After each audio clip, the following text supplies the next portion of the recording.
Russia's State Duma Security Committee Vladimir Vasilyev says the United States is behind Georgia's military buildup.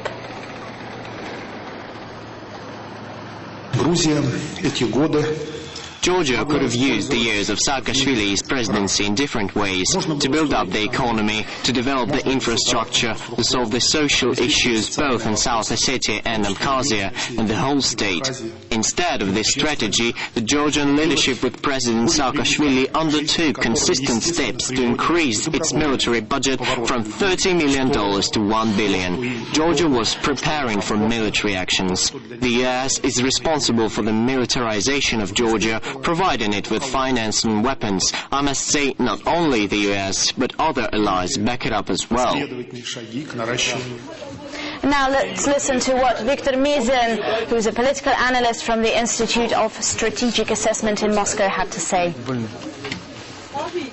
What we see here, it's not just the confrontation of some minor republics, but probably confrontation between, I'm sorry to say, Moscow and the entire West. Because now Russia is acting as a powerful, master, basically protecting its clients and protecting its own citizens. We know that up to 80% of South Ossetian population have Russian passports. I think it's so easy to move in tanks, but we should have exit strategy, what we now observe in Afghanistan and Iraq.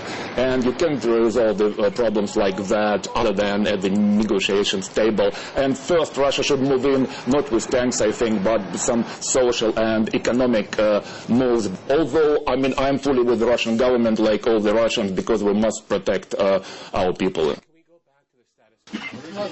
Alexander Ra from the German Council on Foreign Policy talked to me on the phone earlier. Well, the European Union is basically shocked about what has happened. First, the European societies, the European elites were concentrating on watching the beginning of Olympic Games in Beijing and are now faced with one of the major crises of the past years. Some observers even fear that a serious conflict between the West and Russia could break up because Georgia is allied with the United States. Georgia has a lot of friends in Europe. The German Foreign Minister Steinmeier tried to solve another conflict in Georgia, Abkhazia, in the past weeks and has failed. The European Union has no feeling of what is going on in the post-Caucasus. There is not enough expertise, not enough analysis, and not enough political will over the past years to really go into the region, help to solve the conflict, and talk to all sides as mediator.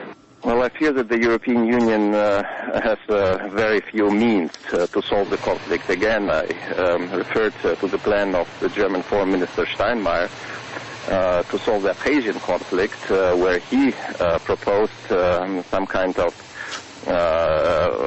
fund for some kind of money which would be allocated in the West in order to rebuild the infrastructure of this separatist republic. But it didn't work because the sides do not accept Europeans as mediators anymore because the European Union is politically too weak in the Caucasus. The European Union has no real economic interest in this region. It has no armed forces in the region. It failed in the past 15 years to develop some kind of cooperation with Russia, with Georgia, on joining some of the peacekeeping missions in the region. And also, very important, the European Union has no real oil interest in the region. We have no real firm, real big company, which, other than the United States, which is involved in the region itself. The European Union will be more an observer. And political analyst Alexander Pekaev joined us earlier in the studio to speak more about the conflict in South Ossetia. Several peacekeepers have been killed, and it incredibly increased stakes in the conflict because President Medvedev a few weeks ago personally called President Saakashvili and asked him to refrain from using force against Russian peacekeepers. And the worst has happened since that. The Georgians killed Russian peacekeepers in South Ossetia, so that it is attack not only against South Ossetia, it's attack against Russia.